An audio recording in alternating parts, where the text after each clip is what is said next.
Happy Friday.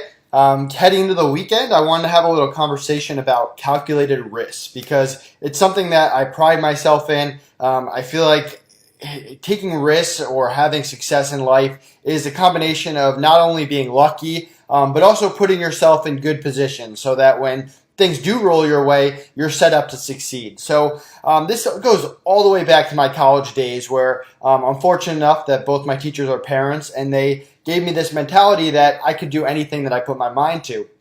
But at the same time, they wanted me to go to college, experience lots of different things before making a decision in any particular direction. When I was really little, I wanted to be a writer. I definitely knew I didn't want to be a teacher after seeing my parents, although they love it. And then I progressed from there into art, and then I decided on business, and I didn't really know what direction business that I wanted to go. Did I want to work for a company and have my pension and my set hours and my moving up the ladder year by year? Did I want to start my own business and take on a risk and work harder and hire people and be responsible for managing? And I didn't really know what direction to go to. And whenever you're taking these calculated risks, and even if it is inside your business, has nothing to do with your career, you always want to figure out who is it actually affecting. Is it affecting just you, or is it affecting your employees, your clients, your customers, your systems? Always take that into account, and then try to list out the pros and cons of doing each one. Also look at, is it something that's irreversible or is it not? Is it something that if it doesn't work out in one direction, can you go back and do the other direction again? And then also try to figure out the percentage of success, because I'm a big fan of doing things that are low risk, high reward, because if you do enough things that are low risk and high reward, you're going to have a lot of success in life, usually.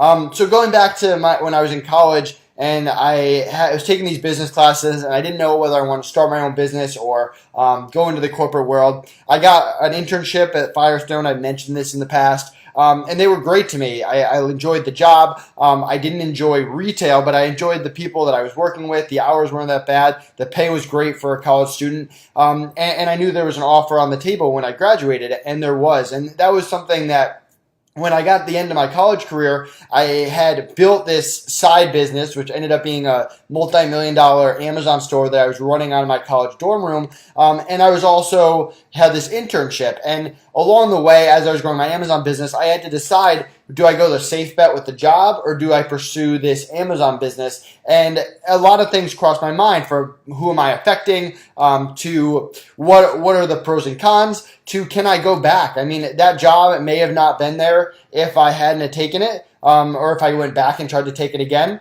but other opportunities would be. So I came to the conclusion that if I go this business path and I'm young and I don't really have any responsibilities, it's a low risk, high reward. I mean, worst case scenario, I had my college degree in my back pocket. I can always go out and get a corporate job. So I went the low risk, high reward route, and it ended up working really well. But there's other things in businesses that aren't that simple, and you really want to break them down, from hiring this person over this person to, do I build software for the long term or the short term? Do I have this budget? Let's say you have this budget of $10,000. Where do you want to invest every single penny of that? And you really want to go with high percentage options. And even if it's not the sexy option or the best option short term, you really want to play the percentages. And I can't stress that enough. Look for opportunities in your business to go with low risk, high reward. And if you do that over and over, you'll be successful. If you have any questions about that, I'd love to talk to you about it. Feel free to contact me at FreeeUp.com. It's something I preach to my internal team all the time, because they're in charge of their own processes and creating them and building them over time and making decisions for whatever team they're in, whether it's HR, accounting, or whatever. So hopefully this was a helpful hint. Have a great rest of the weekend.